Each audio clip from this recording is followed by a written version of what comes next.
It covers most of the grahastha dharmas, the people on married life, what are the dharmas that need to be followed.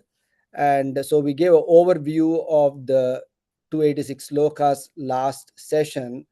And so we are going to discuss, like before, the individual slokas now. So people who have not heard the lecture before, they can always go to our website, and the previous lecture, you can have the overview of the third chapter.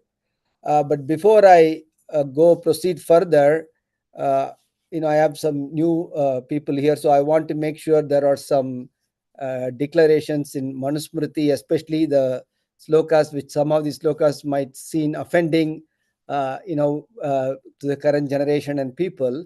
So, but there are about 5 cardinal rules in Hinduism which we have to accept before we believe in the traditions of Hinduism. Number 1, that not everything which is good for the body and mind is good for the soul.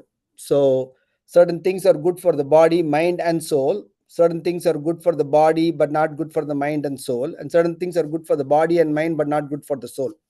So we have to accept that the Dharma Shastra speak only what is good for the soul, and they will also make sure that most of the time it's also good for the mind and the body, but there will be some exceptions where the importance of the the progression of the soul is given importance than the health of the body too. So some of these concepts might seem a little odd, but if you take that concept in mind, that the Dharma Shastras propagate what is important for the spiritual evolution of the soul rather than the maintaining or the current of the body and the mind. So the second concept, which is very important, is not everything is within the purview of the 5 senses and the mind. So we have the 5 the jnanendriyas, what we call the eyes, the ear, the skin, the tongue, and the nose, which sense all these 5 things, and the mind, which cognizes things. So some of these are some of the concepts in Hinduism are beyond the purview of the 5 human senses and the one mind, the cognition of the mind. So atindriyam, manovachama gochara, we use the terms beyond the Edo vacho nivartante aprapya manasasaha. So those are the words commonly used in our Upanishads and slokas, which means things are beyond the concept of the indriyas and the mind. The third concept is all discoveries of science and theories of science will not make one understand the spiritual realm or experience the spiritual realm.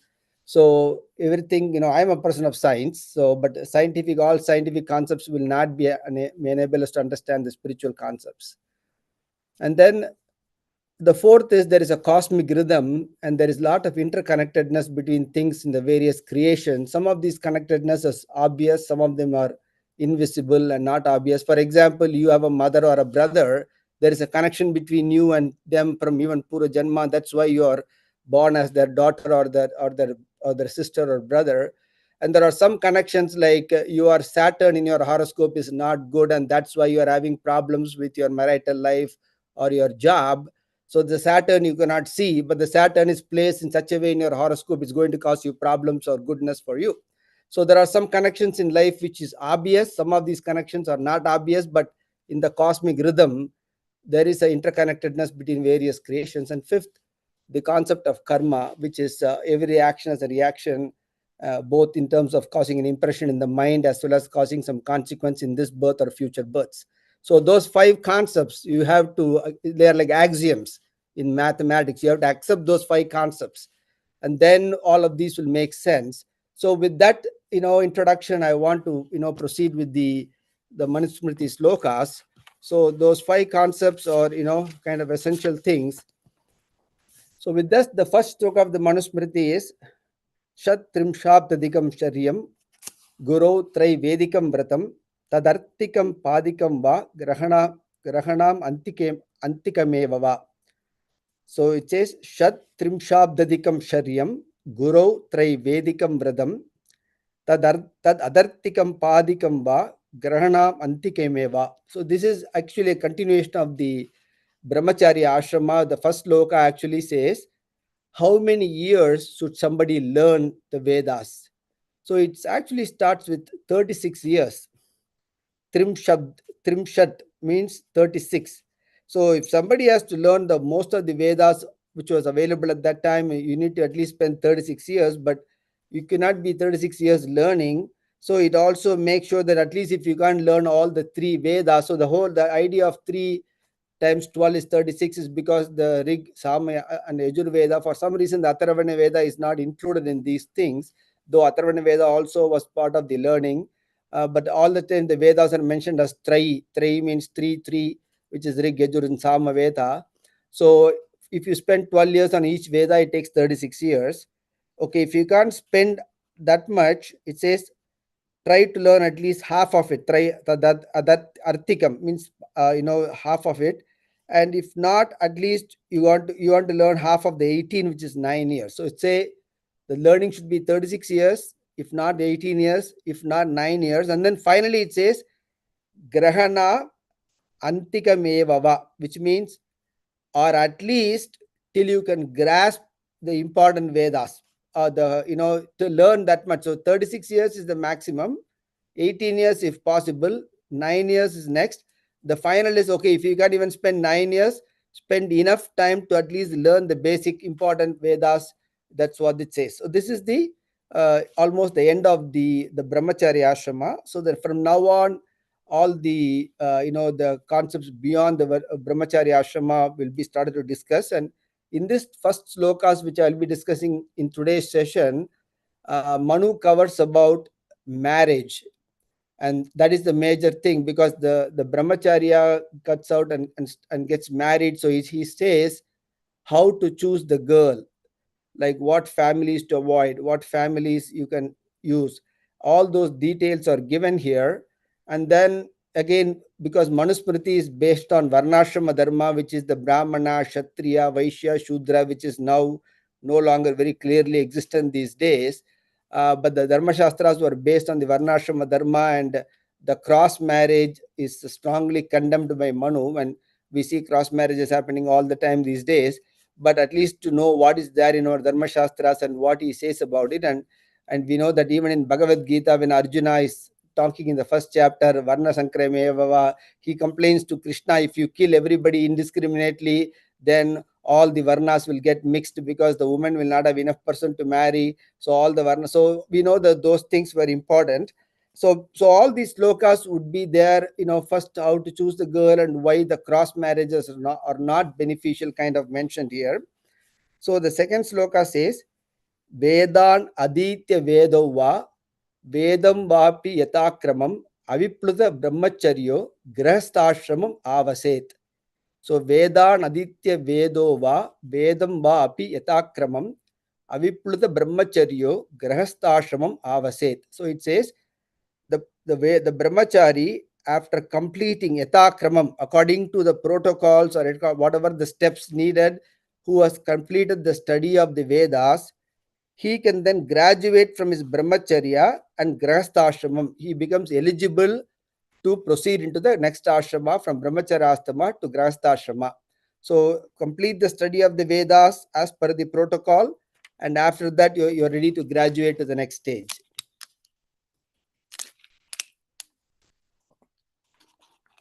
So sloka number 3.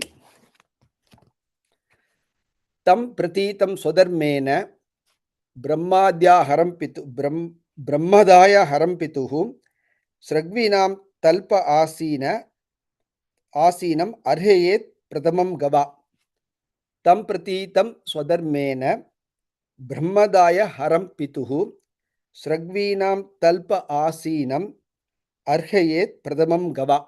So it says, because now the brahmachari, when we discuss the slokas in the second chapter, it says the brahmachari had very strict rules of what to eat and what not to eat, so that he can keep the brahmacharya vratam strong. And here it says, once the student has done all the graduation, either the father, because in those days sometimes the father itself is the guru, or sometimes the guru is in a different gurukulam and the father leaves the kid there.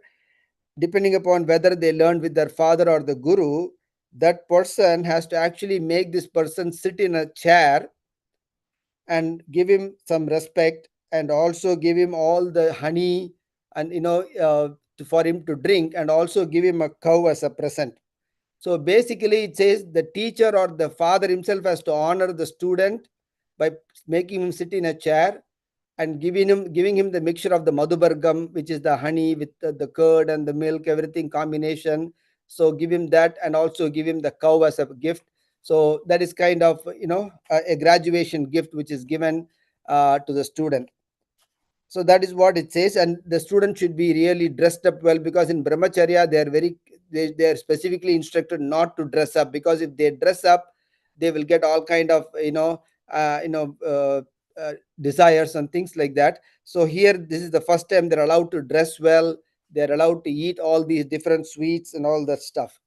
So next step is guruna gurunan anumatasnatva समावृत्तो यथा विधि उद्वहे द्विजो भार्यां सवर्णां लक्षणान्वितां गुरूणाम् अनुमता स्नात्वा समावृत्तो यथा विधि उद्वहेत द्विजो भार्यां सवर्णां लक्षणान्वितां. So it says, after getting permission from the guru na anumata means getting the anumadi or the permission of the guru, snatva samavritto, those are the two steps. He has to take a special bath. That's natva, and then samavritta is again a vradam which is done after the completion of the brahmacharya. So it is like some Vedic mantras and rituals are involved. So with the permission of the guru, he should complete he takes bath every day, but this bath after completion of the Vedic studies is a special bath. He takes that bath and also does the samavrittam according to the protocol yatha vidhi. And after that, udvaheta dvijo bharyam. So this dvijan means the twice born is eligible to take a wife, bharyam. And what is the characteristic of wife? Sa varnam lakshanan vitam. Savarna means of the same varna, which means a brahmana should marry a brahmana girl, a kshatriya should marry a kshatriya girl, vaishya should marry a vaishya girl. So bharyam savarna means of the same varna, lakshanan vitam, who is all filled with all good lakshana. So you should choose a girl of the same varna who has got good lakshanas. The brahmachari should choose for entering into the marital life. So that is what the next sloka says. Guruna anumata snatva samavritto eta vidhi udvaheta dvijo bharyam savarnam lakshanan vitam. So the next sloka, Manu is giving a broad guideline who should be avoided for marriage. Asapinda chaya maturaha sagotra chaya pituhu sa prashasta dvijatinam dharma dara karmani maitune. Asapinda chaya matura sagotra chaya pituhu sa prashasta dvijatinam dhara karmani maitune. He says two criteria for the mother's side: asapinda matura sagotra pituhu means the father, the father's side. So let's say the boy's father, he should not choose a girl from the same gotra of his father. Sagotra chayapituhu. Asapinda chamatra means and blood relationships of his mother. It doesn't say gotra.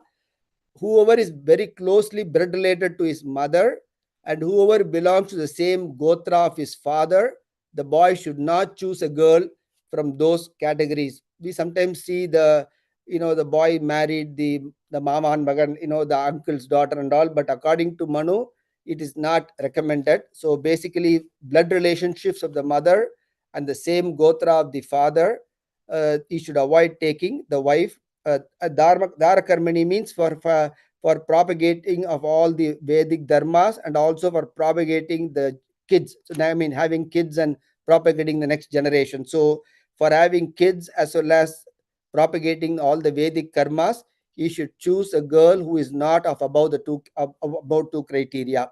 So that's what it says.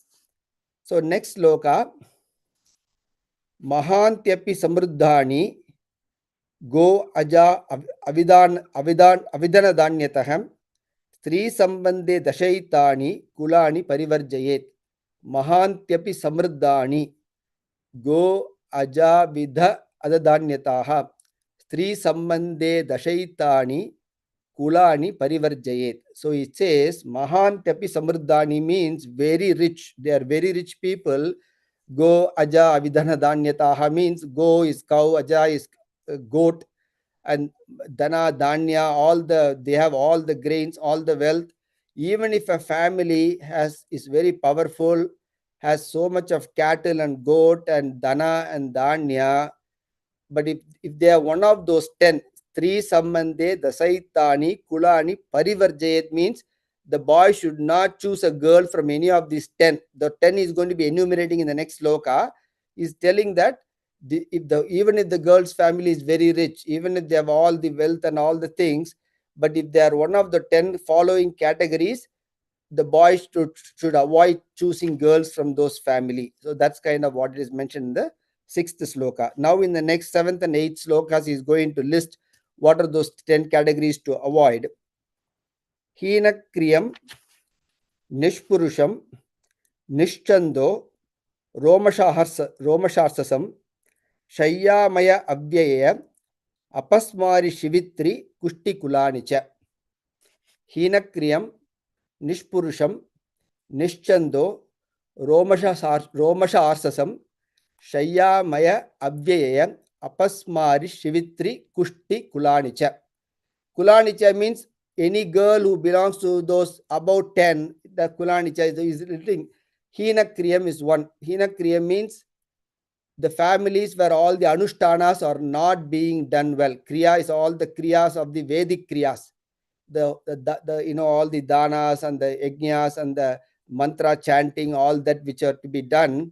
Hina kriyam, the family where those anushtanas are not done. Nishpurusham, man, where there is no boy at all in the family. The girl has no cousins, boys, or own brother, or if there is no family brother, a boy in the family, directly or indirectly related to the girl. Nishchando, again, Chandas again comes to the Vedas. When they are not having the Vedic chantings done there. Romasha Arsasam. Again, this means Romasha means too much hair. Arshasam is hemorrhoids, piles. Now it lists all the diseases. Arshasam, Shayyamaya, Avyaya, Apasmari, Shivitri, Kushti. These are all 6 diseases. Too much hair, hemorrhoids, or tuberculosis, or people with too much of gastric problems, or Apasmari is epilepsy, the seizures. Shivitri is basically leukoderma, and then lymphedema, like Shivitri, and Kushti is the Kushtarogam, which is the leprosy, or the leukoderma. You have the white type as well as the leprosy which you see in India and other developing countries.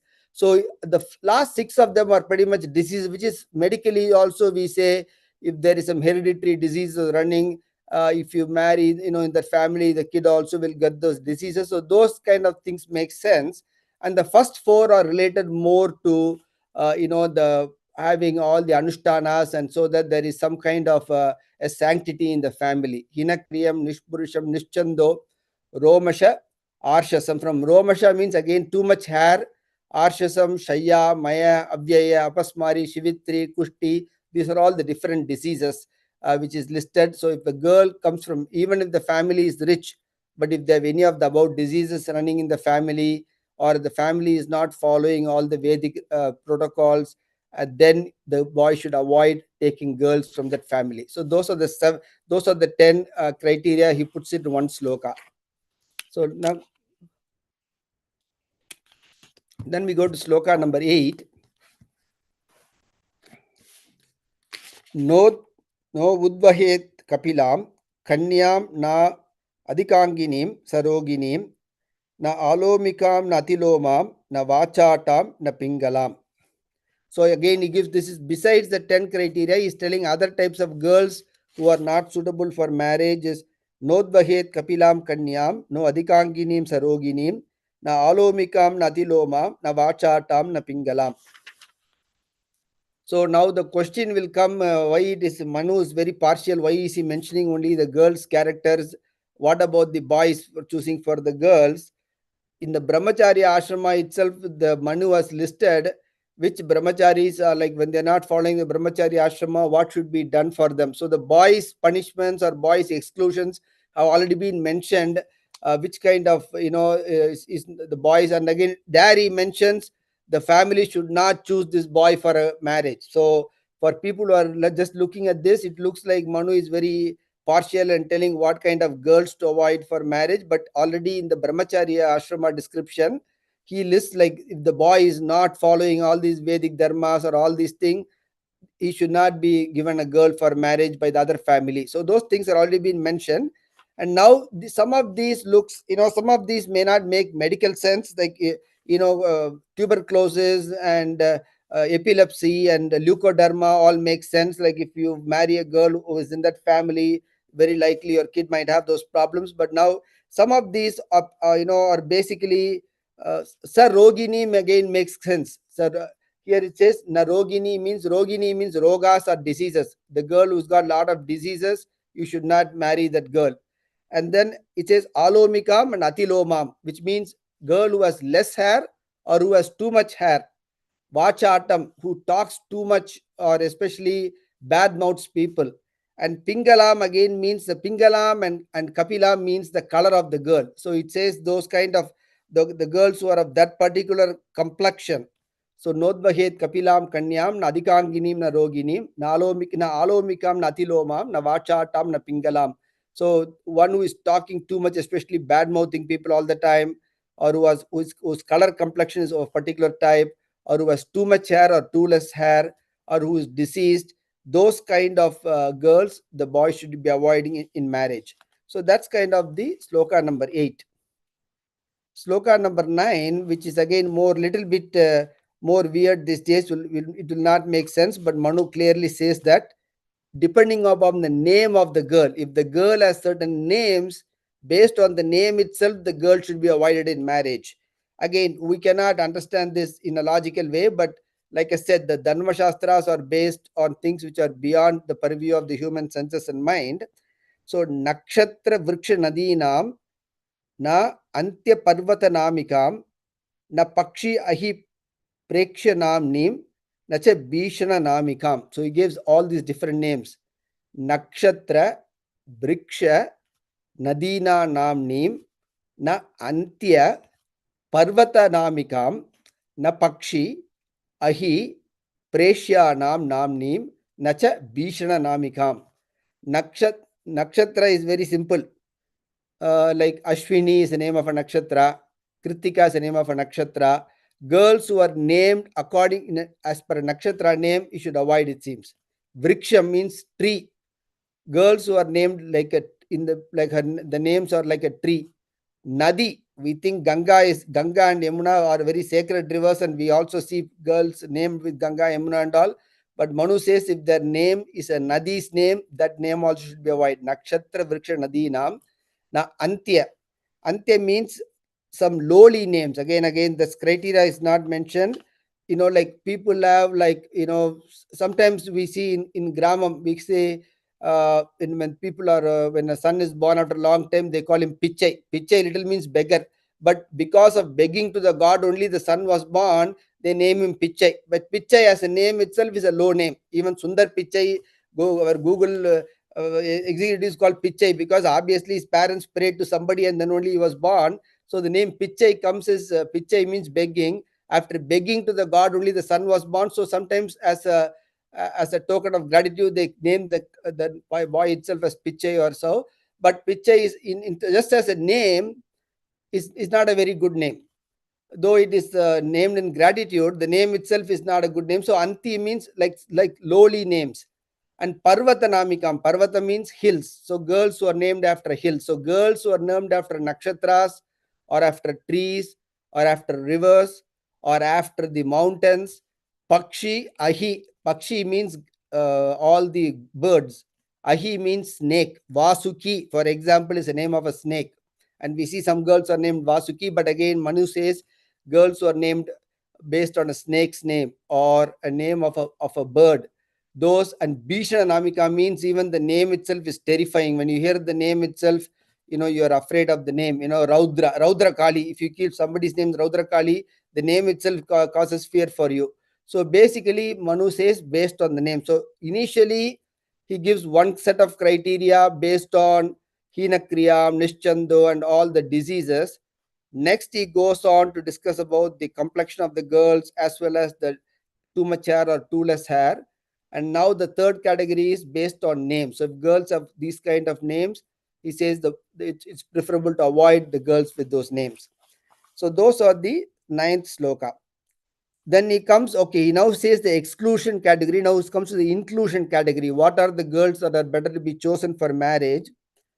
Avyanganginim, Saumyanamnim, Hamsavarana Gaminim, Tanulam Keshadashanam, Mridvangim Udvahet Striyam. Avyanganginim, Saumyanamnim, Hamsavarana Gaminim, Tanulomam Keshadashanam, Mridvangim Udvahet Striyam. See, he goes on to describe the girls who have, basically, without going too much, whose body parts are very perfect. I don't want to go more than that, but he says Avyangangim and Saumyanamnim, means the names are very pleasant to hear. Saumyanamnim, Hamsa Varana Gamini, means Hamsa is Annaparavai, Varanam is elephant. They should have a gait like either of Annaparavai or an elephant gaited, or gait of a swan. Tanuloma Kesha Dashana means one who has the appropriate hair in her body, and then the teeth are well aligned. So all those, the girls who fulfills all these great, Mridvangim Udvahet Striyam, those girls are very appropriate for marriage. Avyangangim, Saumyanamnim, Hamsavarana Gaminim, Tanuloma Kesha Dashanam, Mridvangim Udvahet Striyam. So these are some based on the body, the body description as well as their gait and all that stuff. So those are the girls who are appropriate for marriage. Next comes sloka number 11. Yasyastu na bhavet brata na vigyayeta vapita no upayechetatam pragya putrika dharma shankaya. Yasyastu na bhavet brata na vigyayeta vapita upayechetatam pragya putrika dharma shankaya. So this is a little complicated topic. Basically, in olden days, it seems, which is we see nowadays too, when there is only a girl in the family, there is no boy, even there is no cousins, and that's why in previous loka itself, Manu said, if the girl comes from a family where there is no boys at all, basically no direct brother or no cousin brother, nothing is there, don't choose. He kind of reiterates the reason here, because Putrika Dharma Shankaya, it means in those days when there was only girl in the family and there was no boys at all in the family, the father can designate the girl to be the next heir of the family and also give her the rights for performing the last rites and everything for the. So she kind of will be treated as a boy. Basically, property rights, funeral rights, all those are given to the girl. So Manu says, if you choose a girl from that family, conflicts will come, when there is death in this family, other things. But bottom line is telling the same. He's giving the reason is, when there is no boys in the family, the girl would have been given a Dharma Shankaya, means she would be a anointed daughter, who has more powers to do certain things. But it is not preferable to marriage those girls who have those special powers given to them. That's kind of what he is kind of telling in that. So that is why the girl has no brothers at all, no direct brothers or indirect brothers. And other thing, na vigyayeta vapita means who doesn't even know the father's name. If the girl doesn't know the father's name or has no a clear father, biological father there, so no brothers or no name of the father, the girl who has been anointed as Dharma Shankaya, it is preferable to avoid girls from those families. That's what Manu is mentioning in this sloka. Again, the first only 20 slokas will be about boys and girls, and the more important grahastha concepts will come along after we proceed beyond these slokas. Next sloka is Savarna Agre Dujatinam Prashasta Darakarmani Kamatastu Pravrittanam Imam Asyihu Krameshavaraha. He says, Savarna Agre Dujatinam Prashasta Darakarmani Kamatastu Pravrittanam Imam Syuhu Kramesha Varaha. So basically, he says, again, this is not even lawful or legal these days. In those days, when there was polygamy, men were allowed to marry more than one or two girls. We know even Dasaratha had 3 wives. All this is mentioned in our Puranas. And so we know that. So those are all exist in the. So there is a question of here. But he says the first wife should always be of the same varna. Sava, sa, varna, agre, dvijatinam. For all the dvijas, which is the Brahmana, Kshatriyas, and Vaishyas, agre means the first one should be savarna, the same varna. So the Brahmana should marry only the Brahmana, Kshatriya should marry only Kshatriya. Only after the first marriage, because of desire or other things, then they are allowed to marry a girl of the other caste. So that is what it is said. But it will be, though Manu mentions that after a few slokas, he will again condemn cross marriage. Though he says the first marriage should be of the same varna, the second or third marriage can be of a different type. He will give a couple of slokas for that. But again, these are not even legal these days. Polygamy is not legal. So I want to put that disclosure there, but just we are going through the slokas, so I will quickly go. So, but that's what this sloka mentions. So, next sloka says, Shudraiva Bharya Shudrasya Sachaswa Vishasmrutehe Techsva Chaiva Rajnyascha Tashchaswa Cha Agrajanmanaha Shudraiva Cha Bharya Shudrasya Sachaswa Cha Vishasmrutehe Vishakasmrutehe Techa swa chaiva rajnyascha tascha swa cha agrajanmanah. So this is a little controversial. I might even skip this sloka for the sake of political standards, because here he says, I will just give you one example. You will understand why this becomes controversial. He says the Brahmana can marry a Brahmana, can marry a Kshatriya, can marry a Vaishya, can marry a Sudra. This is if he decides to have a second marriage. And then the criteria goes down and down for other people. So that is what is mentioned here. So again, this is just in the sloka. So we'll skip this sloka because again, this is not even applicable these days. And we are we cannot talk about polygamy itself in this sloka, which he says if he chooses a second wife, the second wife can be of all those categories, he says. So next sloka is sloka number 14. Na brahmana kshatriyoyo apadyapihi tishtatoho kasminchidapi vriddante shudra bharya upadishyate. So though he told in the previous sloka, a Brahmana, for example, can marry a Brahmana, Kshatriya, Vaishya, or Sudra as a second wife. The Kshatriya can marry a Kshatriya, Vaishya, and Sudra as a second wife. The Vaishya can marry a Vaishya and Shudra as a second wife. And the Shudra can still marry only as a Shudra as a second wife. Here he condemns that. He says, Na Brahmana Kshatriya yoyo apadyapihi tishtatoho kasmin chidapi vriddante Shudra bharya upadishyate. He says, the real Brahmanas and Kshatriyas apadyapi, even in deadly circumstances or very fearful or dangerous circumstances, they will not do this cross marriage. Kashmin chidapi vrittante. It is very, I cannot give examples how much times it has happened. He's telling during his time period. Shudra bharya upadishyate. They won't take a Shudra wife or a girl from cross marriage. So the real Brahmanas or Kshatriyas, even in fearful times or very dangerous times, they will be very afraid to perform this cross marriage. It is very rare. That's what Manu is telling in those. But today it's kind of the norm, but it used to be probably rare those days. But that's what he mentions there. The next sloka is Hina jati striyam mohat udvahanto dvijadayaham kulanieva nayantyashu sa santanani shudratam. So he is now telling the consequence of cross marriage. So he said cross marriage will not be done by the people even in dangerous times or in what mean in very extreme circumstances too. They will not do it. But he is now telling the consequences of Hina jadi striyam mohat udvahanto dvijadayaham kulaneva nayantyashu sa santanani shudratam.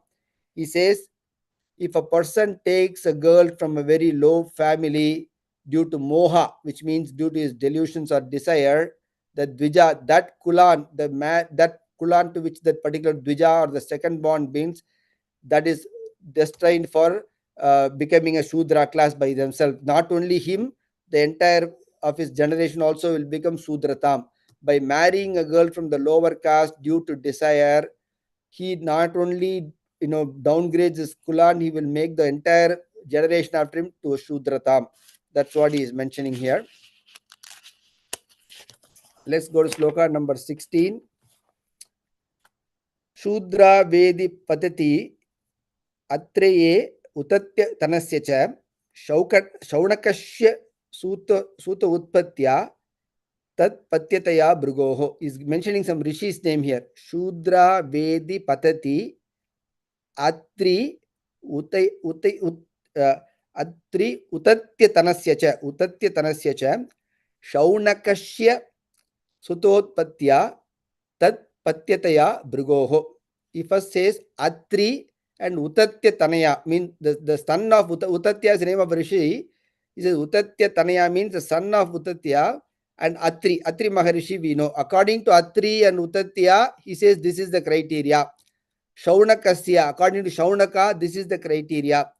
And according to Bhrugu Maharishi, this is the criteria. He gives these three terms. So he says, by marrying a Sudra girl itself, he becomes downgraded. That's what, according to Atri Maharishi and Utatya Tanaya, according to son of Utatya's son, those are, according, if he marries a Shudra itself, he becomes downgraded. According to Shaunaka, Suto Utpatya, Suta means son. If he gets a son because from the Shudra girl, then he becomes downgraded. So he can still marry a Shudra girl, but if he gets a son only, he gets downgraded. And Tat Patatya Bhrugoho.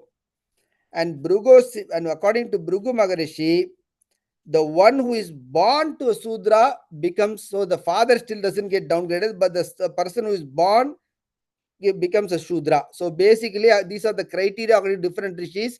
So what Manu is telling in all these together is, if he marries a girl from across, especially the low caste, he is going to become a Sudra very quickly himself, because he told in the previous sloka that he is now giving some proofs from other rishis' quotes. According to this rishi, if he marries itself, he becomes downgraded.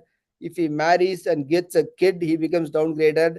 There he says the kid itself becomes downgraded. So that's all the different criteria he says according to these rishis. These are mentioned. So he is telling again, this is not my personal opinion also. This has been mentioned by the great rishis also, he is telling. The next sloka 17. Sudram Shayanam Aropya Brahmana Yatyato Adogadim Janayitva Shutam Tasyam Brahmanyat Eva Hiyate. So it says Shudram Shayanam Aropya Brahmana Yat Atogadim Janayitva Sutam Tasya Brahmana Deva Hiyate.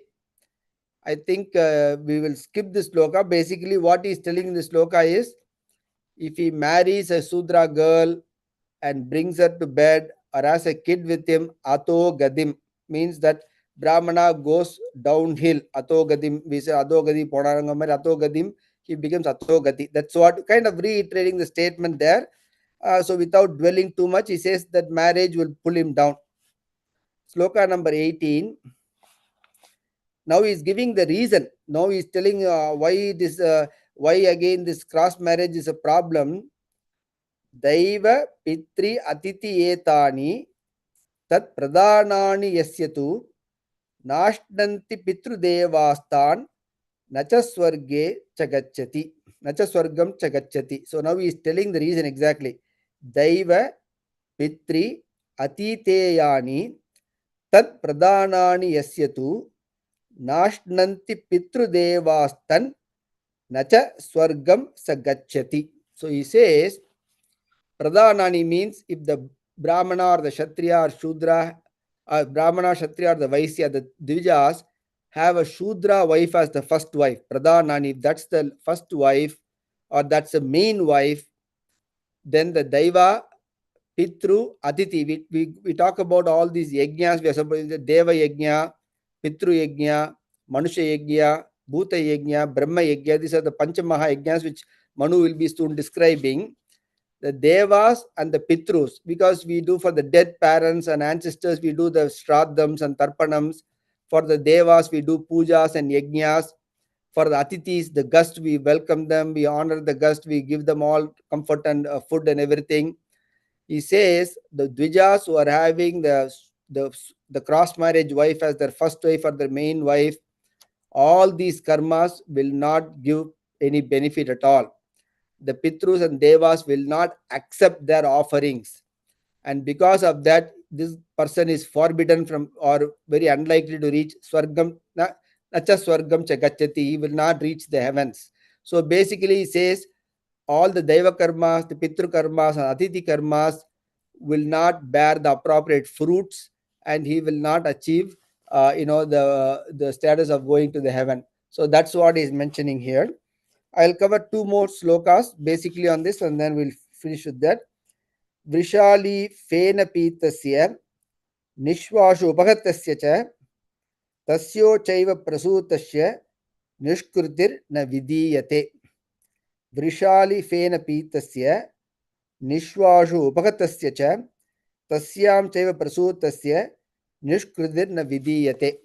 He is giving some details, but I will skip those details. And he again says, let's take the second sloka. Tasyam Chaiva Prasutasya. If he gets a boy born because of this cross marriage, Nishkritir Na Vidiyate. There is no redemption for him. He says Na Vidiyate means Prayaschittam. We call that is for every sin there is a Prayaschittam. Here is kind of mentioning it a little exaggerated. There is no Prayaschittam if he has kids with a lowly girl. That's what he is mentioning in that sloka. So sloka number 20. Chaturnam. Now he is told all the girls who to choose, girls who's not to choose, why cross marriage is a problem. He has mentioned all these in these 19 slokas. Now the 20th sloka says, Chaturnam api varnanam pretya cheha hita hitan ashtaviman samasena stri vivahan nibodata. Stri vivahan nibodata. Chaturnam api varnanam Pretya Cheha Hita Ahitan Ashtaviman Samasena Stri Vivahan Nibodata. He is telling Chaturunam for all the four varnas. Chaturunam means the Brahmana, Kshatriya, Vaishya, Shudra. For the four varnas, Hita, Ahitan means Hita means good. Ahitan means not good. I will tell you what is good and what is bad in terms of marriage. There are 8 types of marriage. Ashtaviman Samashena Stri Vivahan. For marrying a girl, there are 8 different types of marriage. I will explain to you in detail for the 4 varnas which is good and which is bad. So you already gave a kind of gross idea, but now he is telling for each varna, I'm going to now describe in detail the 8 types of marriage and which of them is good, which of them is bad. I will explain them. Nibodata. I will going to educate you guys on that, and that's what it is. So I'm going to stop with this 20th sloka today, and then we'll have Padmanabhanji continue the Dharma Sastra. Mangalam Koshalendraya Mahaniya Gunapte Chakravarti Tanujaya Sarvabhaumaya Mangalam Shriyakkantaya Kalyananade Ertinam Shri Venkatanivasaya Srinivasaya Mangalam.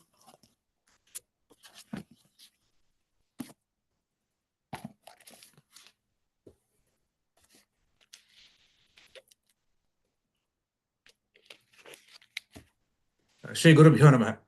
Nidaya Hridi Visvesham Vidaya Guru Vandanam Balanam Sukha Bodhaya Kriyate Tarka Sangraha. Thank you, Dr. Jambunathan ji. So we'll continue where we started. We had left last week. Am I unmuted now, right? Okay. All right. You can hear me, right? Yeah, we can hear you. You're good. We can hear you. Yes. Yeah, I got a message, so that's why. Okay, never mind. So we'll continue where we left last week. I think we just wanted to cover the Hetva Bhasa one more time and quickly to recapture what happened. So in the Nyaya Shastra, we said in the Jagat is having 7 things to understand, and out of this you have 9 dravyas and the gunas, dravya guna karma samanya visesha samavaya bhavaha are the 7 objects. And out of this, the dravya is a substance, and we covered all the dravyas. we covered the nature of the dravyas. In the guna, we covered a few gunas here, and we are in buddhi. The buddhi is the most important thing because that is used for our analysis to come to the true knowledge. So in the buddhi, if I go through the buddhi, then we have anubhava and smriti. Anubhava is the experience that is happening, and the smriti is a recollection that comes out of this anubhava. And we covered what are the types of anubhava. We have the yathartha anubhava and the ayathartha anubhava, which is the true experience and a non-understandable experience, or if you don't understand, it's a false experience maybe. So the yathartha anubhava gives us the knowledge, true knowledge, which is a prama. Then what are the means and instruments of understanding the knowledge? The Nyaya Shastra talks about 4 of these, which is pratyaksha, anumana, upamana, and shabda. And pratyaksha is a direct cognition, which we use as our sense organs to reach this understanding or gaining the knowledge. And we have a nirvikalpa to a savikalpa. There is a first step, which is like seeing, but before seeing, we see something, and then savikalpa is the verbalized cognition state. And there are 6 sub-states under that. And in the Anumana Pramana, which is the most important thing, because this is where we go with the inference. So the inference is very important compared to a pratyaksha knowledge, because the pratyaksha is something which we can see and which we can experience through our senses. The inference is something where we use our intellect to come to a conclusion. So that is why we spent a lot of time on the Anumana Pramana. And there we had the Swartha and Parartha, which is for me and for others. So, and then we went through how the Anumana is defined. And we also covered what are the reasonings and how the relationships are existing between the cause and the reason, and how and the solution and everything. Cause and effect. And then the most important thing that in the Anumana Pramana is we have the right hetu, the right reason, right causes. So we saw what are the causes, sadhetus, and then there are some places where what is preventing us from getting to the causes. That is, there are defects that can happen in the causes. There are 5 different types of defects that can happen, and that's what we were discussing last week. So I'll just quickly go through those slides, and then we go to the other pramanas that are there. So let me see.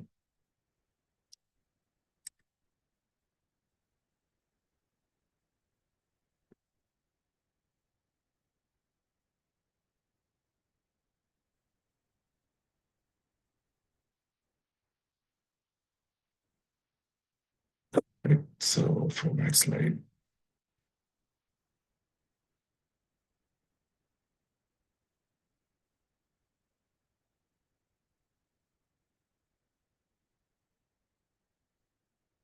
So how do we get the false knowledge, right? So there are 5 different types of false places where we can get the false knowledge. And savya bichara hetu, that is what the savya bichara, there are 5 of them. Savya bichara, which is inconsistent reasoning. And there is a viruddha, which is creating an opposite reasoning. Sat pratipaksha, which is a parallel counter arguments. Asiddha, which is probably not established or it cannot be proven. And the last one is bhadita, which is contradictory. So these are the 5 different types of fallacies.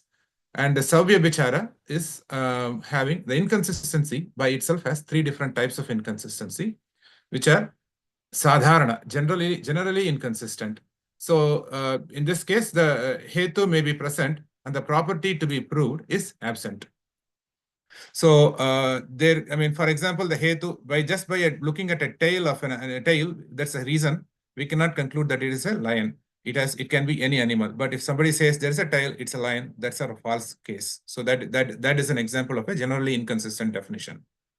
In the case of an uniquely inconsistent definition, that's called asadharana hetu. So hetvabhasaha. In this case, both the hetu cannot be explained both through the sapaksha and the vipaksha. Means the both we will not be able to explain in the known location as well as in the unknown location, or where these things cannot happen.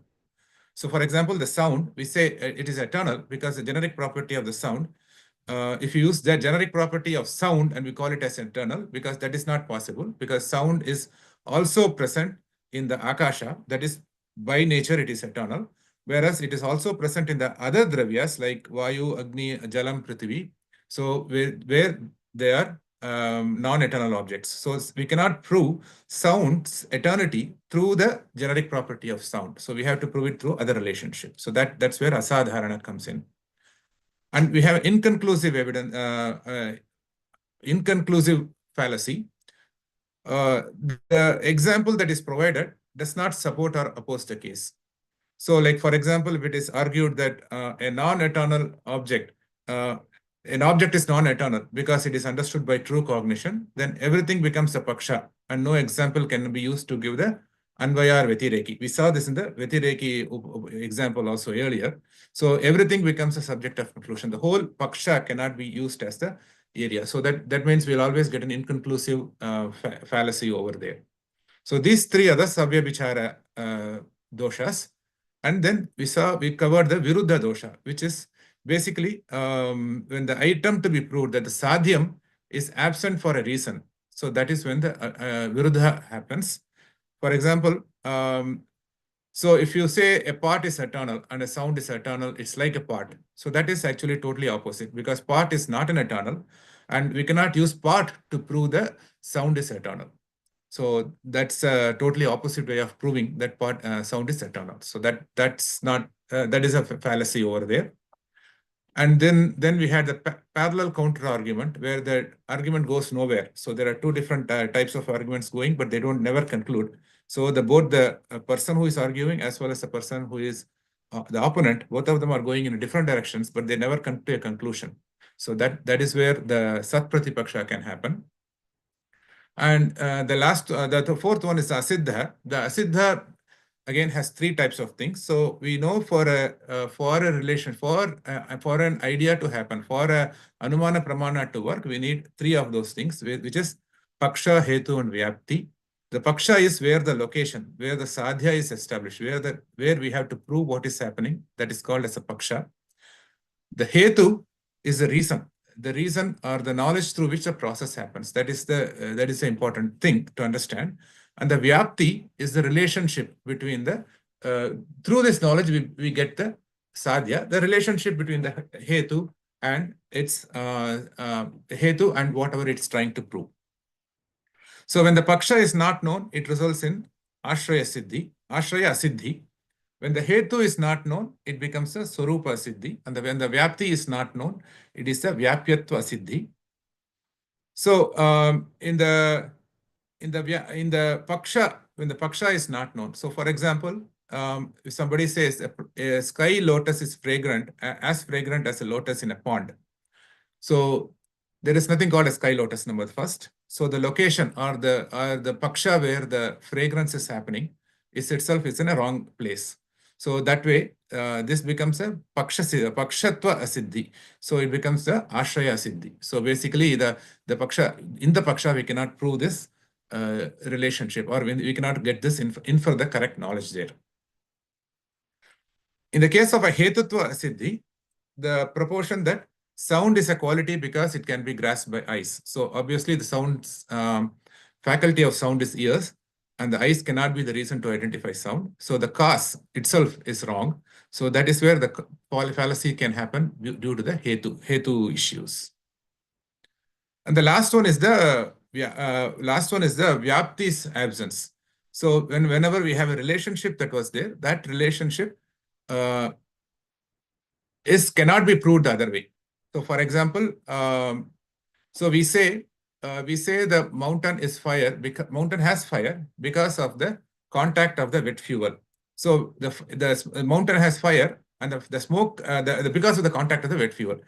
So what happens is a smoke is created only when there is some moisture in the wood or whatever that object that is burning. So if it is a totally dry wood, 100% dry wood, the smoke doesn't come, or like something like an iron rod or something like that, there is no smoke. So we cannot prove that the mountain has fire and therefore it should have smoke. So that's because an iron ball is heated, there is fire. However, there is no smoke. So because of this, the sadhya vyapakata, the contact of wet fuel as a sadhanam is not a reason to prove that there is fire in the mountain. So this is a problem because of the relationship that we are trying to define. So these are the three asiddhas. These are the three different types of asiddha hetva bhasa. The last one is a contradiction. So when we argue that the fire is cold because it's a substance, because it's a dravyatvam, that also becomes a troubled issue, because you cannot use fire. I mean, the fire can be seen by touching itself. The touching itself can tell you that that quality of the guna itself is telling you. That's why the coldness cannot be proved in the fire.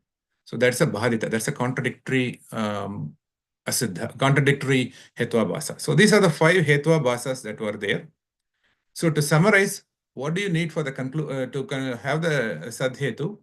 Basically, for a sadhetu for a hetu to be valid, it has to be present in the paksha. It is said to be present in where the action is happening. It must be present in all positive instances, and it should be absent in all negative instances. So where if you have anything, both of them should be true. So it must be present in all the positive examples that we can provide, and all should also be absent in all the positive, all the negative examples that are provided. Just like you say, a lake cannot have fire, that kind of a thing. It must be compatible with the paksha. So when there is something happening, it has to be there. Where the paksha is there, the hetu should be there. That we should be able to prove that. And it should have the absence of all contradictions by other means of knowledge. So that is where the hetu becomes a sadhetu. If any of this fails, it becomes a asadhetu, and thereby we lose the argument in that situation. So that concludes the Anumana Pramanam. So with that, we go to the next Pramanam, which is the Upamana Pramanam. So this is a third of the Pramanams. Like we know that there was Pratyaksha, Anumana, Upamana, and Shabda. So this is the third Pramanam. In the Upamana Pramanam, there is only one shloka here. It says, Upamiti Karanam Upamanam, Samya Samyi Sambandha Jnanam Upamitihi, Tat Karanam Sadrishya Jnanam, Tatahi, Kashchit, Gavaya Shabdartam Ajanan, Kutaschit Aranyaka Purushat, Go Sadrishah Gavayah iti Shrutva, Vanam Gato, Vakyartam Smaran, Go Sadrisha Pindam Pashyati, Tadanantaram, Asau Gavayah, Shabdavachya iti Upamitihi iti Utpadyate, Vyakyatam Upamanam. So basically, I will go through sloka by shloka. There are 4 or 5 shlokas which are defining what Upamanam is. Upamanam is basically an analogy. An analogical cognition is what it's called in English. So the upamiti karanam upamanam, that which creates the analogy, is the upamana pramanam. So it has samya and samyi. So basically you have a name and an object. There is a relationship also. Samyi sambandha jnanam upamitihi. There's a relationship between a name and an object. Tat karanam sadrikshya jnanam. So this is the instrument using similarity. Sadrishya jnanam is a similarity. Using a analogy or using similarity, we understand the upamanam as a pramanam. So then how does that happen? So there's an example here. Tatahi Kashchit Gavaya Shabdam Artham Ajanan. So there is something called a Gavaya. So Gavaya is something similar to a bison, which is normally not found in villages or cities or wherever it is. It's usually found in the forest. It is similar to bison. I think it's called Nilgai or something like that in Hindi. So this person, he's living in a village. He has never seen a bison. Tatahi Kaschid Gavaya Shabdartham Ajanan. So he does not know what is meant by Gavaya. But somewhere here, so Kutaschid Aranyaka Purushat Go Sadrishah Gavaya iti Shrutva. So some forest guy, some guy who was living in the forest, who comes to the village, and he had told him once in the long ago that the Gavaya is something like a cow. A Gavaya looks like a cow. So basically, Kutaschid Aranyaka Purushat Go Sadrishah Gavaya iti Shrutva. Then he goes to the forest. Vanam Gato, Vakyartam smaran Gosadarsha pindam pashyati. So he goes to the forest and then he finds out something like a cow. Then he associates that, okay, Gosadarsha Gavaya. So I have seen this one before. I have seen this, this is like a cow. So this is what, this should be a Gavaya. Tadanantaram asau Gavaya Shabdavachya iti upamiti utpadyate. So then based on this is the Gavaya, is the analogy that is using, applying it, and he gets the true knowledge of that Gavaya as the, that is the Gavaya because it looks like a cow. So the explanation of what is an analogy and how analogies can give knowledge of something that has not been seen or experienced is happening through the Upamiti Pramana, and basically through an analogy. That's that is where the source of the knowledge is. Vyakyatam Upamanam. So this concludes the Upamana Pramanam. So the Anumana Pramanam was very long, but the Upamana Pramanam is finished in one shloka. So the next shloka we are going to see is the Shabda Pramanam. So this one, Shabda Pramanam, normally when we say Shabda Pramanam, we say the Vedas as a Shabda Pramanam. So Vedas is, Vedas, because Vedas we take as a total proof of knowledge, total source of knowledge. But let's see what the Nyaya Shastra talks about the Shabda Pramanam. So the definition of the Shabda. So what is Shabda? Apta Vakyam Shabda, Aptastu Yathartha Vakta, Vakyam Padasamuha, Yata Gam Anayeti. So, Apta Vakyam Shabda. Now, there is a word, or he qualifies a Shabda as an Apta Vakyam. An Apta Vakyam is, if you look the word Aptaha, Aptaha means a person is a Vishwastaha, is what is Amara Kosha talks about it. But Vishwastaha means you can believe that. Now, how do you believe it? Because we believe that person because he is going to talk the fact. Let's say we believe somebody. Let's say we believe a person called X. We know that X always speaks the facts. Then he becomes an Aptaha. So, then we call him as a reliable source. So, and we always consider him as reliable because he speaks the truth all the time. He doesn't do any distortions. So, Apta Vakyam Shabda. The Vakyam that comes out of the Apta person, the reliable person, is Shabda. So the Vakyam here means word formation. It is a collection of words like bring a cow. So Yata Gam Anaya. So like say that is a Vakyam. Vakyam is a Pada Samuha. So collection of words, Pada Samuha. Example is Gam Anaya, bring the cow, is a Vakyam. Most importantly, a Vakyam has to have a meaning. And we are going to see how the Shabda is defined, how these Vakyams are defined in the Nyaya Shastra in the upcoming shlokas. And so that is, I just wanted to bring up the fact that the Vakyam has to be meaningful. It's just not any bunch of, Pada Samuha means not a bunch of any words. You cannot say black, computer, and bank or something like that. It has to have some correlationship, and the meaning has to come up as a true Shabda. It has to have some meaning. And based on that, we take that as the Pramanam, and then we go to our understanding of the real knowledge. Now we saw Vakyam Pada Samuha in the previous slide. Now let's see what is Padam.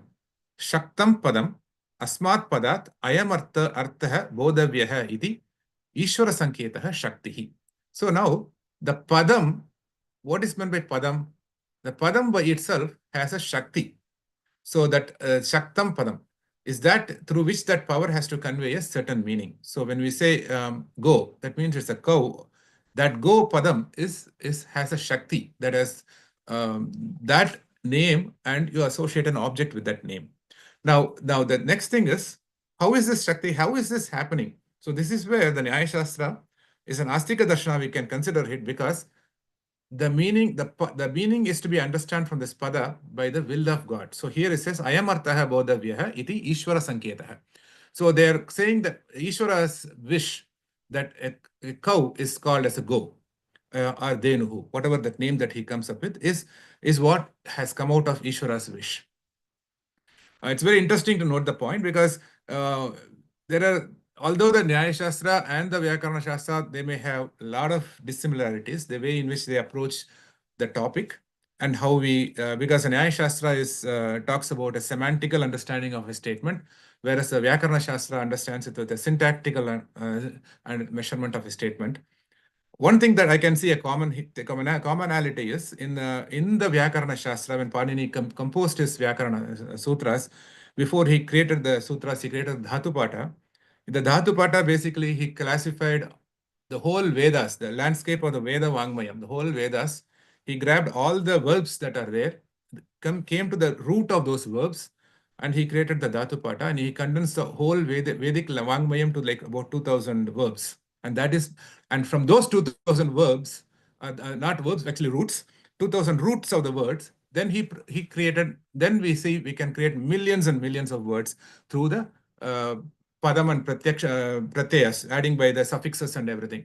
So that is a whole transformation process. The Ashtadhyayi talks about all those, how other words are formed and so on and so forth. But the core is Vedas are Ishwaras. Vedas came out of Ishwaras, so it's basically Ishwara Shakti that is there in all the padam that are there. All the padam that are there, the basic dhatus have that. Same thing, something similar. The Nyaya Shastra also accepts that Ishwara Shakti is there for each padam. So that's the similarity, although, and then we see more and more, if you try to dissect them, then they go away totally different. Because Vyakarana says a padam, a sentence has to be having a subject, object, verb, all those kind of constructs and all those things has to be there. And it has to follow certain grammatical positions and all those things. In a Nyaya Shastra, it goes in a different way. It collects the whole logic, logically how you frame a sentence is what we talk about here. So that's where we'll differ.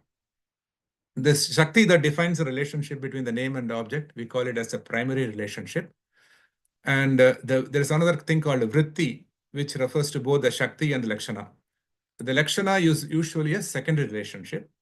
So there are two types of Lakshana. There is a Gauni Lakshana and a Shuddha Lakshana. This Vritti and Lakshana and all those things are not part of the Tarka Sangraha. I just wanted to bring it up so that it's also applicable in other Shastras. So the Shuddha Lakshana, basically there are three types of Lakshanas that are discussed. I mean, I think in the Vedanta Shastra also talks about the same thing. So there is a Jahat Lakshana, Ajahat Lakshana, and Jahata Jahat Lakshana. Just quickly going through that Lakshana, what it tells is basically Jahat means Jahati, it means leaving. So it leaves the original meaning, literal meaning, sorry, it leaves the literal meaning and takes only the intended meaning. So if there's a statement which says Gangayam Goshaha. So Gangayam is Saptami Vibhakti. So let's say we say Ganga, in the Ganga, there is a village. Technically, that is not possible. So the village cannot be in Ganga. It is when you basically understand that as the village is in the banks of the river Ganga. So that literal meaning, you don't take the literal meaning like that. You don't imagine that a village is floating in the river Ganga. So it is actually in the banks of the river Ganga. So that you only take the intended meaning in this case. In the Ajahat Lakshana, we just take the intended meaning by retaining the literal meaning. So this is a little bit tricky over there. So when we say Shwetaha Dhavati, so when we say Shwetaha Dhavati means, so we say white is running. So let's say if I say white is running, we understand white won't run actually. So a white horse is running or a white cat is running or something like that. So we keep the white, but we don't add the words like cat or animal or whatever it is in between. We just say white is running. So this is Ajahat Lakshana. So in the Ajahat Lakshana, we keep one of the properties there. Instead of white cat, we just say white is running. So something like that. So that is Ajahat Lakshana. But in some cases, we have to apply both Jahat and Ajahat Lakshana to understand this. So this is a very interesting interesting example that's given for this is the Soyam Devadattaha. So let us say Devadattaha is a 20-year-old guy now. And so 10 years back, we met him. When we met him, he was a schoolboy. He was like a short boy. He was, going to school and coming, all those things. And now he's going to, let's say, he goes to a college, or he has a mustache. He has, he has grown up. He is a big guy, and he plays big games, everything, all those kind of things. So now Devadatta, now you see Devadatta and said, oh, you are that Devadatta. So now when you say that, oh, Avanani, is something like what you say. So there are two different persons. There is a he, and then there is you. Oh, that actually are that and you. When you say that Devadatta and you as a new Devadatta. But what is common between both is the word Devadatta. So there is a that Devadatta you already know, and there is a new Devadatta that you are seeing before right now. And Devadatta is a link between those two. So there are two different, although there are two different words, that Devadatta and this Devadatta, but Devadatta being the common is the Jahat and Ajahat Lakshana. So the application is in the Tattvamasi mantra, the shloka, Mahavakyam.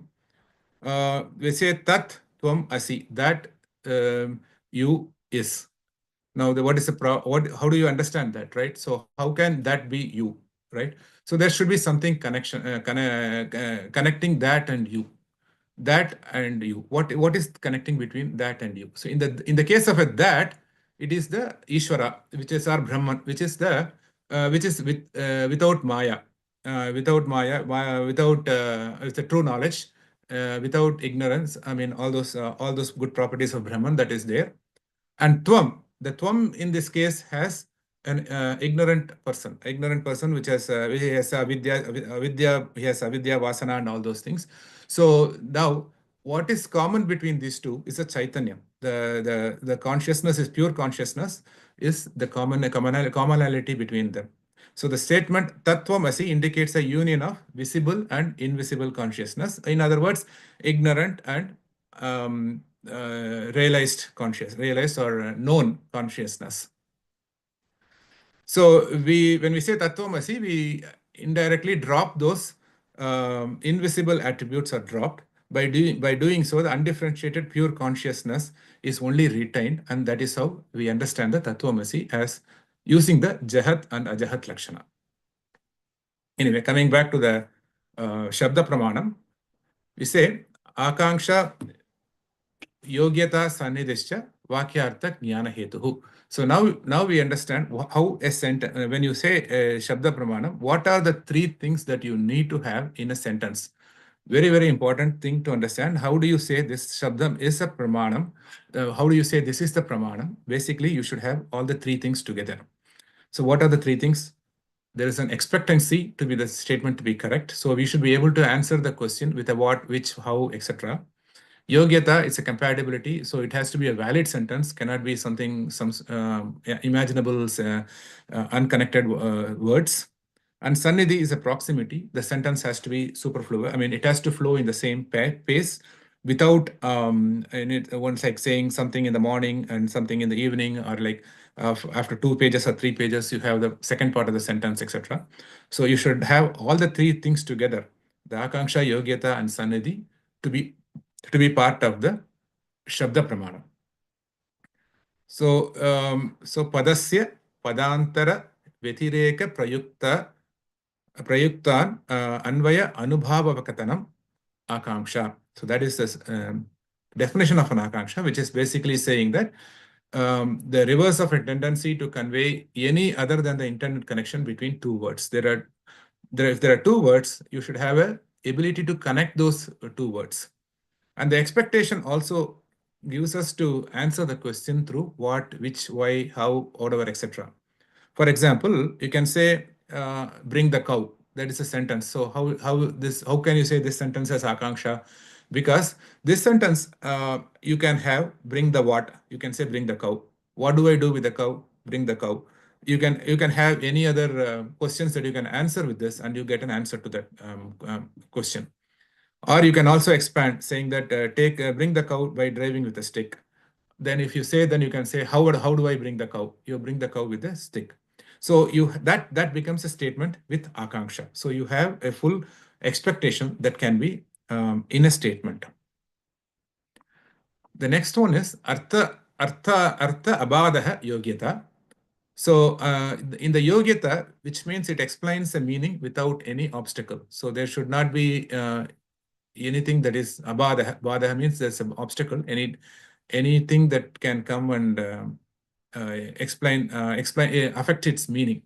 So you cannot have anything contradictory to the sentence. So you should have artha abadaha. And the last one is padanam avilambena ucharanam sannidhi. So all the words have to be said without any pause in between. So that becomes a sannidhi. So the akanksha, yogyata and sannidhi are the important factors that has to be present in the sentence, and that sentence becomes the shabda pramanam. Now there are some more examples which says akanshadi rahitam vakyam apramanam. So akanshadi rahitam means if you don't have the akanksha, yogyata and sannidhi, akanshadi means that includes all the three of them. Akanksha, yogyata and sannidhi, akanshadi rahitam vakyam apramanam. So that is not a true source of knowledge. For you to have the true source of knowledge, you should have all the three of them. Akanshadi sahitam vakyam pramanam is opposite of the sentence that is mentioned in the shloka. Now, how do we know that? So let us take three examples here. Yata gauhu ashvaha purushaha hasti. So if you have a sentence which says cow, man, elephant, cow, horse, man, elephant. If you say that, it has no meaning to it. So it becomes a na pramanam. So it is a pramanam there. Yata gauhu ashvaha purushaha hasti iti na pramanam akanksha virahat. So there is no akanksha there. So that is why you don't have, this is not a valid sentence. So there is no, you cannot answer this with a who, what, why and all, because there is like four objects, four names. Four names cannot make a sentence. You should have some verb or something which is associated with it. So to form a good sentence, so that you can explain that. And the next one, you see the sentence which says, Agnina sinchet iti na pramanam yogyata virahat. So this is a very, this is Agnina sinchati. Basically the vakyam which is Agnina sinchet is, sinchet means sprinkling. This is a Veda vakyam, importantly. Most important, comes in the Vedas. But let's see, we'll see how slightly different, but we normally see this vakyam in the Vedas, which says Agnina sinchet. So means use the Agni to sprinkle. You can only sprinkle water. You cannot sprinkle Agni. So it becomes apramanam because it is a yogyata virahat. So because you cannot sprinkle Agni, there is no yogyata in the sentence, no compatibility in the sentence. It becomes a na pramanam. So it only, again, let me qualify this. It only becomes an apramanam if it is not used in the context of a non-Vedic sentence. In a Vedic sentence, it becomes a pramanam because you understand that through other sentences in the Vedas. The Vedas, you cannot understand directly a sentence. You have to go through other sentences, inquire and understand the sentences. So in the Vedas, if it says Agnina sinchet, that is a right sentence. But if you just directly talk in a conversational topic, if you say something like Agnina sinchet, it is a apramana vakyam. So I have to be very careful when I qualify on this particular line. Even though Agnina sinchet has a akanksha there. So that's the beauty is that statement has an akanksha there, but it does not have a yogyata. So you can say Kena sinchet, Agnina sinchet. So we can say, how do I do with what I can spray? We can say I can spray through Agni. But since it is not a yogyata, it does not have a yogyata there. So it is that is not a valid statement. And prahare sahocharitani gaman anayet iti padani na pramanam sannidhi abhavat. So basically, prahare means, in this case, the shloka says prahare, but normally we can say any time. So prahare means it's actually a time of 2.5 hours of unit. So like a muhurtam is a time of, I think, 1.5 hours or some calculation is there. Similarly, the prahara is a 2.5 hour unit time. So in the first prahara, you say gam. In the second prahara, like after 2.5 hours, you say anayet. That means that sentence does not have a connectivity together. So gam, anayet, when you say that way, that won't have proximity to the two sentences. So gam anayet has akanksha. Gam anaya has akanksha. Gam anaya has a yogyata, but it does not have a sannidhi because you are saying in two different times. Gam, after 2 hours you say anaya. So then it becomes a apramanam due to sannidhi abhavat. The sannidhi is not there. The proximity is not there. So these are the three things which are very important to come up with for a sentences. And this sentence happens. So how do we go with these sentences? Because the next sloka explains where do you apply these sentences? Where you apply this? Three of those things. So this is very important to understand, which says Vakyam Dvividam, Vaidikam Laukikam Cha. Now we say the Vakyam itself has two things. There are two types of Vakyams. There is a Laukika Vakyam and a Vaidika Vakyam. So now, straight away the author says, Vaidikam Ishwaroktatvat Sarvameva Pramanam. So now, in this case, the Vaidika Vakyam is always the Pramanam because it came from the Ishvara. Because the Vedas are coming from the Ishvara. Ishvara has created the Vedas. So that is always a Pramanam. So even if the Veda says Agnina Sinchet, that is a Pramanam because you don't just take the literal word there. You just go to the context, go and find out what else he has done before, and then use Agnina Sinchet. That way it is applicable. So it is always a Pramanam. Vaidika Vakyam is always a Pramanam. So there is no doubt about it. Let's be very clear on that. Whereas Laukikam in the non-Vaidika ways, Laukikam tu Aptoktam Pramanam. So only when Apta Vakyam is there, when the Apta Vakyam is, which has Akanksha, Yogyata and Sannidhi, and which can be established, is the Aptoktam Pramanam. So in the Laukikam, Apta Vakyam is the Pramanam. Aptaha, whatever has said in the true format, whatever he is supposed to say, that becomes a Pramanam. Anyad Apramanam. So rest of them are Apramanam. So they are they are not going to create true knowledge. So with this, the Shabda Pramanam ends. And so I think the last almost slokam is there. Yeah. Vakyartha Jnanam Shabda Jnanam Tat Karanam Shabdaha. So the knowledge of the meaning of a sentence is the Shabda Bodha, which is basically Vakya and Artha Jnanam. It creates a Jnanam of the Shabda Pramanam. And the instrument to understand is the Shabda, is basically a sentence. In this case, the Shabda is technically used as a sentence more than a word. So the Vakyam itself is called as a Shabdam there. So it's called as that Karanam Shabda. So the instrument of such cognition is called as a sentence. So that ends the Shabda Pramanam. I think with this we'll conclude for today. Srinivasan, if you can turn off the recording, we can continue our discussions. Hariyam, thank you so much.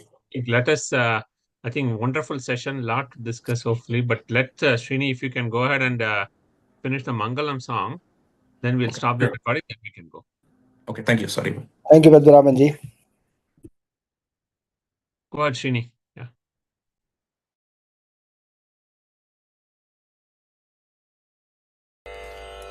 मंगलम गुरु श्री चंद्रमौलीश्वर के शक्ति गणपति शारदाम्बिके शंकराचार्यर के शक्ति गणपति महागणपति शारदाम्बिके के काल भैरव के काली दुर्गै के वीर शूर हनुम मारुति चरण के मल्लिकार्जुन के चल्व जनार्दन के अंबा भवानी कंबद गणपति चंडी चामुंडी के श्री कृष्ण भगवान के श्री चक्रवासिनी के सीता राम लक्ष्मण चरण के विद्यारण्यर के विद्याशंकर के वागीश्वरी के वज्रदेग गरुड़ आंजनेयर के श्रीवल्ली देव सेना समेत सुब्रमण्यर के तुंगभद्रै के श्रृंगनिवासिनी के श्रृंगेरी पुरिயில் நிலைத்திருக்கும் எங்கள் சாரதாம்பிகை के सच्चिदानंद शिव अभिनव नृसिंह भारती के श्री चंद्रशेखर भारती गुरु सार्वभौमर के श्री चंद्रशेखर भारती गुरु विद्यातीर्थर के श्री चंद्रशेखर भारती गुरु भारती तीर्थर के श्री चंद्रशेखर भारती गुरु विदुशेखर भारती के मंगलम गुरु श्री चंद्रमौलीश्वर के शक्ति गणपति शारदाम्बिक शंकराचार्यर के शक्ति गणपति महागणपति शारदाம்பிகை के சிங்கேரி புரியில் நிறைந்திருக்கும் எங்கள் சாரதாம்பிகைக்கே